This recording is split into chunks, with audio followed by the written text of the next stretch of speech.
Hello, Ben here from Wolford Weekly, and this week we are taking a look back at an episode from EastEnders in 1987 where two rival pubs were taking part in a charity football match. Although I think it's fair to say what most people remember from this particular episode wouldn't be the great choreography of the playing of the great game, but it would be those little shorty shorts everyone's got on. And if Simon Wicks wasn't already an 80s pin-up, he definitely was after this episode aired. The episode mainly focuses on the match where one team is playing dirty and the other is sticking by the rules until they are of course pushed to retaliate, and once they do, they end up getting punished for it. So I don't really think there's a moral to this story, but there's an underlying tension here, as not only whoever wins the match is kind of seen as the best pub around, but also there's a lot of male testosterone and pride on the line, with Den always trying to outdo James, and we are given a few comedic moments with some of the cast watching on from the sidelines, and those really help this episode out. The episode opens with Pete, who seems overly interested in the idea of Simon sleeping with a girl the night before, and he goes on to mention this, about 5 times throughout the episode. Last night. What about last night? You caught red-faced? Yeah, but what do you think? Of course, it's what I think. Leave off, Pete, can't you? Yeah, the cat that got the cream. Oh, leave it. Yeah, I wouldn't miss this for the world. Oi. Hey, Simon, if you had it last night, give us a smile. Come on, Simon. You're playing like an old woman. No sleep last night. Oh, come on, Pete, that's not fair. You're putting him off. Oi. Don't miss nothing, does he? Got something to tell you later. What? Later, when you keep your mind on it. The reason I'm referencing this is mainly not only to make fun of Pete, but also because it turns out that James Wilmot Brown, who is the acting football coach of the Dagmar team, has asked his team to abstain from, or shall we say, lovemaking until the big match is over. Oi. Den, who is the new coach of the Queen Vic team after taking over from Arthur against his wishes, who by the way was living his best life before Den took it away from him, and he has enlisted a team consisting of Lofty, who's just kept on the sidelines for the whole time, and that kind of sums up Lofty as a character as a whole. We've got Calvin, Barry, Ali and Dr. Sand. Now notice how all 5 of these people are actually named characters from the show, and also notice, like I did watching, that if you have any reason to see just how badly Den has aged as a character, these comments about Barry's sexuality are it. Inside their shorts, in your case, inside their boots.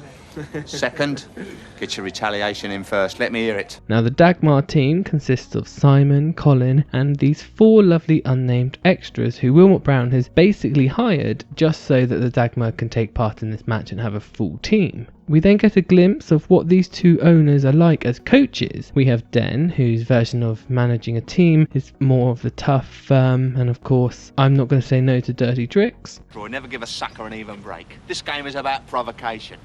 Get your retaliation in first, and if that load of fairies start to retaliate, you hold your face and fall to the ground. All right, now get out there and die for the honour of the Queen Vic. And then we have James, whose method is slightly more, shall we say, softer, reserved, and more about tactics, with of course one being that we already know, no sex the night before. Oi. Now the big match gets underway and we have a few spectators thrown into the mix to keep things fresh. We've got good old Pete, who's there to remind Simon that he slept with someone the night before.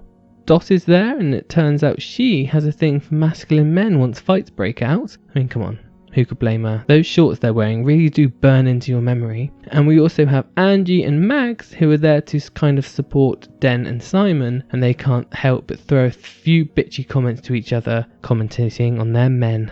Vic, I think I'll shout for them. Come on, the Vic! Come on, the Den! Come on, the Green! Oh, shut up! As the match gets underway, Den wastes no time to see what he can get away with, and to be fair, the referee does start off with the best intentions, but as the match goes on, and you'll see how he suddenly just becomes blind to just one half of the team doing anything. The episode is filled with scenes like this that are just going on just long enough where they somehow end up feeling awkward, and you're just sat there thinking, is this going to cut away now or not? And it kind of makes me think, did they just leave the cameras rolling and just told the actors to just play a game of football, and then they try and make a storyline up afterwards with these inserted commentary from the onlookers, kind of padding it out?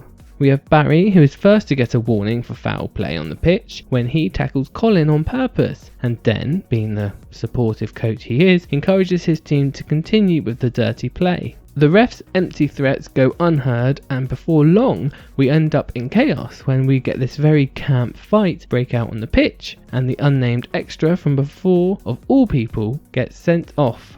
Now thank God for Angie, because she is here to explain the rules to the viewers just in case you have no idea what's actually going on here. And yes, you're right, I have no idea what's going on. Do that. He retaliated. I'm not in, I do the same myself. Not when the ref warns you don't. Yeah, they're so masculine. Now later on in the match we get a shot of the goalie who is for some reason unconscious, lying on the ground, and I rewound it and watched it back and forth more times than I should, and no, I still can't work out why he's unconscious, but maybe this is just my obvious bad knowledge of the game showing itself. Once again the coach misses anything Den's team do, but oh no, when it's the other team and when Simon kicks Den in the leg, the ref is right there to call an end to the game there and then. This is also after he lost his temper with Angie when she shouted at him before.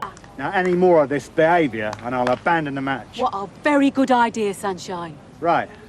That's it. If that's what you want, that ain't what you're going to get. We'll play to the bitter end.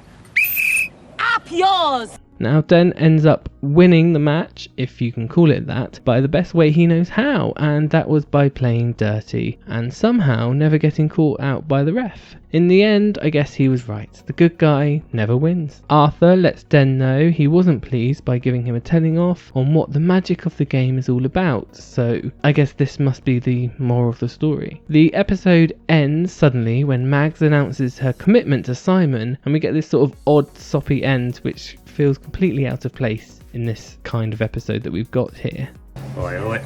And that ends the great Walford football match of 1987, where we didn't really gain or learn much, but I guess it was a bit of fun to try and see EastEnders try and tackle this more action heavy episode this early on in its run with stunts, if you can call them that, and I suppose the episode was here to teach us all a bit about the community spirits, and that's kind of what EastEnders was all about in its early days. But the reality is, there's only one thing that I took away from this whole thing, and that was that 80s football kits really don't leave much to the imagination, and I guess I'm not sure that's really what the writers intended from this episode, but it's going to be a legacy if they like it or not. So tell me in the comments below what you thought of the great football episode, and also if you have any episode suggestions that we could cover in future videos. And of course don't forget to like this video and also subscribe to our channel so you don't miss any unmissable content just like this.